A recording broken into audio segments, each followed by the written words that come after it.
One of the all-time investing titans, Carl Icahn, just shared his approach to amazing wealth and navigating the recession. What is he doing, what are his hedges, and what does the future entail according to him? Stay tuned and find out. As always said with educational purposes and should not be taken as financial advice. To start off with the video, the way that Carl Icahn is hedging his portfolio is by buying short positions against the S&P 500. He also has other short positions against overvalued companies.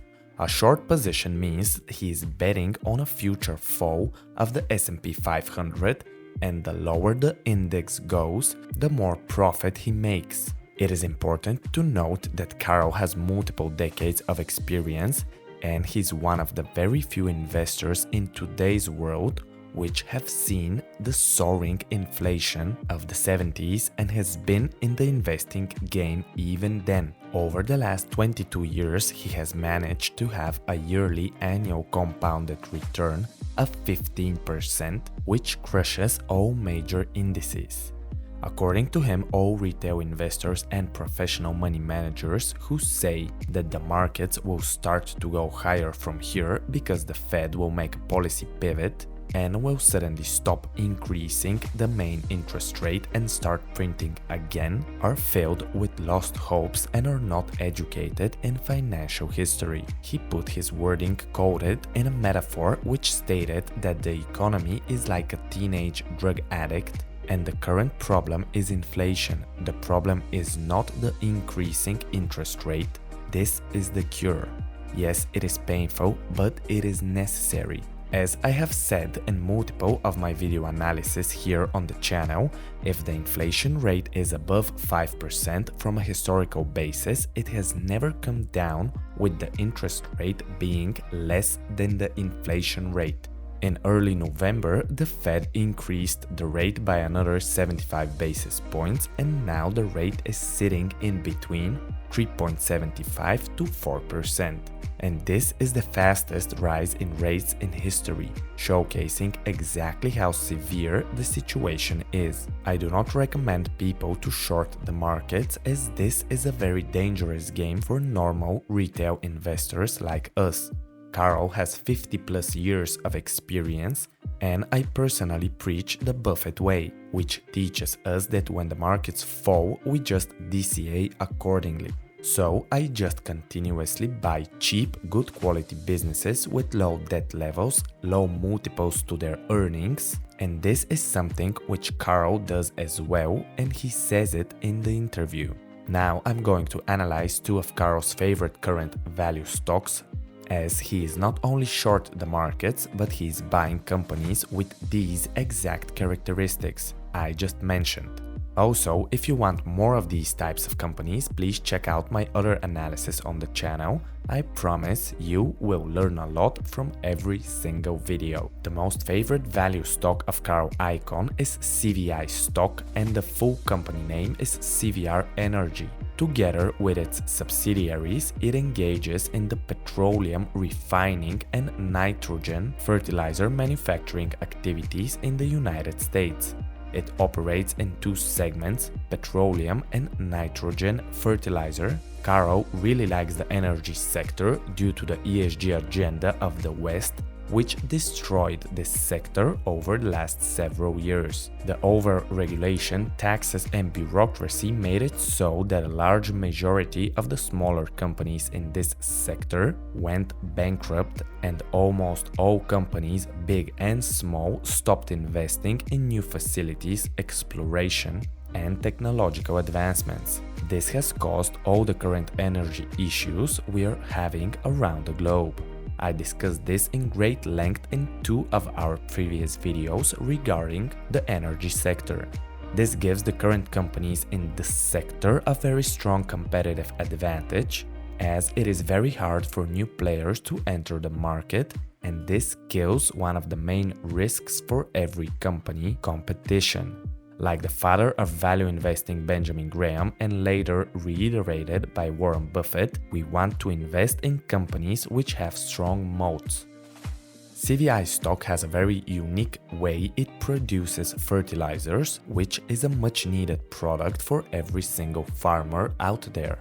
They can produce the substance without the need of natural gas, and they're the only major player in this space which can do this. As you can see on the chart, the prices of fertilizers have skyrocketed over the past 2 years, going up by hundreds of percent, and this makes this business very profitable. The price of petroleum products has seen the same percent increase as well. The current earnings multiple of the company is 11.65, which means that for each dollar of earnings, we as investors pay around $11, which is quite below the average of the S&P 500 over the last 100 years and quite below the current multiple of around 28. The level is also in line with the current average state of the energy sector. The market cap of the company is close to 4 billion and the equity is around 1 billion, giving us a price to book of 4. Ideally, we want the level to be below 3, but what is a very good indicator for strong company fundamentals is the fact that about 900 million of that equity is in cash deposits. We can subtract this 1 billion from the company's market cap, as we're getting this for free. For an energy business, it is normal for the debt levels to be a bit elevated, as this is a very capital-intense business. A good way to analyze the debt is to look at the debt-to-EBITDA ratio, which is ideal to be below 3. EBITDA stands for earnings before interest, taxes, depreciation, and amortization, and over the past 12 months it is $1.2 billion, while the total liabilities of the company are $3.6 billion, which gives us a debt-to-EBITDA ratio of exactly 3.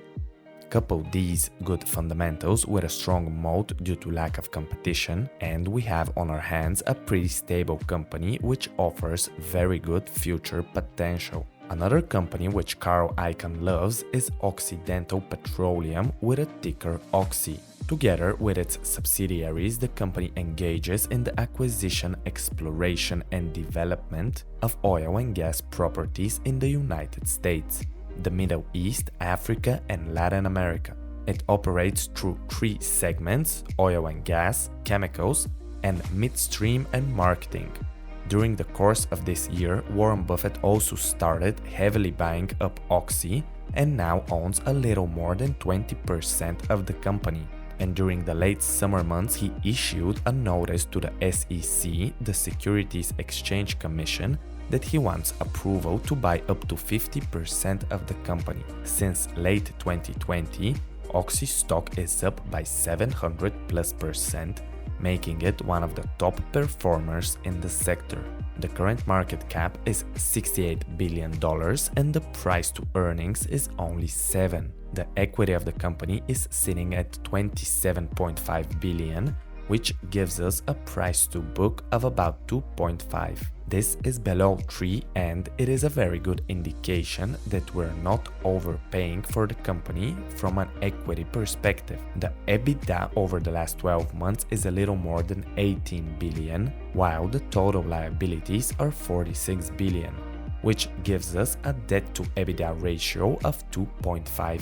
Again below 3, showing that the debt levels are very well maintained. OXY is a larger part of Icahn's portfolio at the very moment. As far as the upcoming monetary moves of the Fed, Icahn says this is the key to the future economic outcome. His beliefs are that Jerome Powell, the current chairman, is a strong character who he believes will not crumble to pressure and will continue raising rates as he should in order to bring the inflation level down. Carl shares a story from long ago in which one Wall Street manager taught him, and it is never fight the Fed, kid, meaning that when the Fed is hawkish, markets always tend to fall down, and vice versa. When the Fed finally pivots, only then the markets will start going up again. Icahn shares that the average American has no real net worth. After subtracting what they have in debts from their assets, Americans are broke, he says. Eventually, this will lead to lower consumption and both markets and the economy will suffer. Only time will tell what the future has to offer, but here on the Market Watcher channel, I will cover all that is important. Subscribe if you like the content and hit the bell so that you won't miss out any of my future updates. Leave a comment down below about which future topics you want me to cover next. Goodbye for now and until next time.